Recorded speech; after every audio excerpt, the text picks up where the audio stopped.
Alors, comme ça, tu es comédien. Qu'est-ce qui t'a poussé à devenir comédien?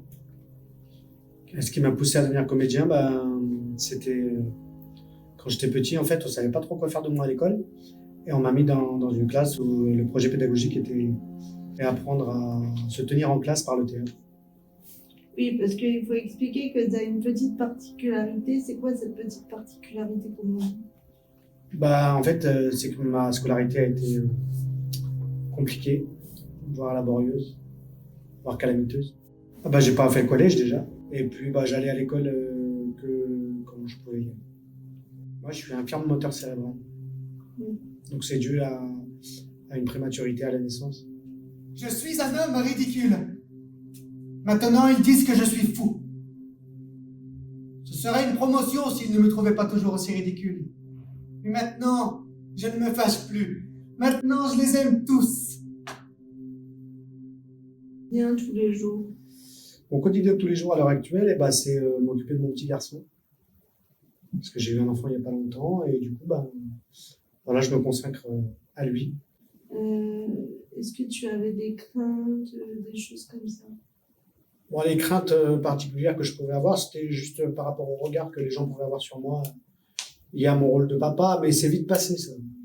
Après, je me suis dit, si je m'en fous du handicap, je m'en fous du regard. Oui. Voilà. Au niveau de ton cursus de comédien, comment ça s'est passé? Alors, mon cursus de comédien, ça a été quelque chose de très simple. J'ai commencé à l'âge de 12 ans.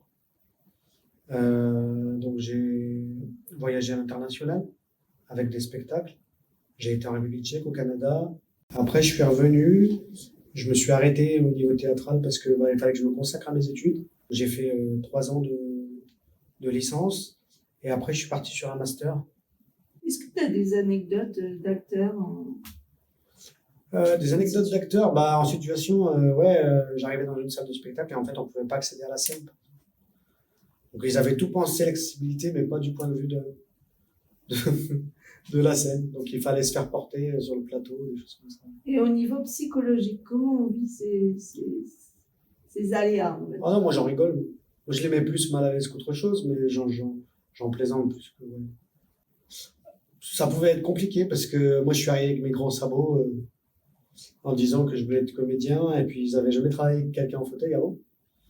Et donc, forcément, je pense qu'il y avait des petits a priori ou des petites craintes. Moi, j'ai 2-3 exemples comme ça, mais je devais rendre un dossier un jour sur le travail de comédien, justement, et mes collègues m'avaient chargé de rendre le dossier au nom du groupe. Et puis, quand j'ai rendu le dossier, la prof, qui était très bien intentionnée, elle a pensé qu'elle devait me le dire, quoi. Elle m'a regardé, c'était une dame d'un certain âge, donc avec la bouteille quand même. Elle m'a regardé avec ses petites lunettes, puis elle m'a fait « Vous savez, monsieur Perle, si un jour on vous prend comme comédien, ce sera pour jouer votre propre rôle. » Là, je l'ai regardé, je me suis dit « Qu'est-ce qu'elle entend par jouer mon propre rôle ?» Et juste 2 secondes après, elle me fait « Bah oui, vous savez, cet acteur qui joue dans le 8e jour. » Donc, elle m'avait comparé à cet acteur qui joue dans le 8e jour, trisomique. Alors, j'ai rien contre ce comédien-là, au contraire, je trouve qu'il fait de belles choses. Mais on n'avait pas grand-chose en commun, si ce n'est le fait de vouloir faire le même métier. Il y avait un metteur en scène qui nous faisait travailler. Et ce metteur en scène, il me faisait jamais de retour sur mon travail, sur ce que je pouvais proposer. Donc, s'il me dit rien, c'est qu'il aime ce que je fais. Je m'inquiète pas plus que ça. S'il me dit rien, c'est que ça lui va. Alors, en fait, un jour, je vais le voir par curiosité. Je lui dis, mais en fait, pourquoi tu me fais jamais de retour? Puis il se retourne vers moi, tel un présentateur de télé, puis il me fait, tu sais, pour moi, un acteur, c'est debout, c'est pas assis. Alors, du coup, j'ai continué à travailler avec lui. Et c'était un peu froid. Mais à la fin de ce projet, en fait, comme il nous laissait travailler un peu en autonomie le spectacle de 3e année, du coup, j'ai dit à mes collègues, écoutez, on va se lancer un défi. Je veux pas qu'il y ait mon fauteuil sur le plateau. Ça veut dire que du coup, je devenais dépendant de mes camarades à ce moment-là. Donc, il a fallu trouver des stratagèmes pour que le fauteuil n'apparaisse pas sur le plateau. Parce qu'à l'époque, je me posais toujours la question du spectateur sur moi. Pas en tant qu'acteur, mais en tant que personne handicapée. Du coup, il y avait toute une idée psychologique un peu derrière. On est parti là-dessus. Et à la fin de ce travail, à la fin de ce spectacle qu'on a donné 3 fois, le metteur en scène qui avait été sympathique avec moi, m'a dit tu as fait prendre des risques à tes camarades, mais c'est réussi. Et donc, je vous mets à tous une bonne note. Il nous a mis tous 17 ou 18, je crois, un truc comme ça.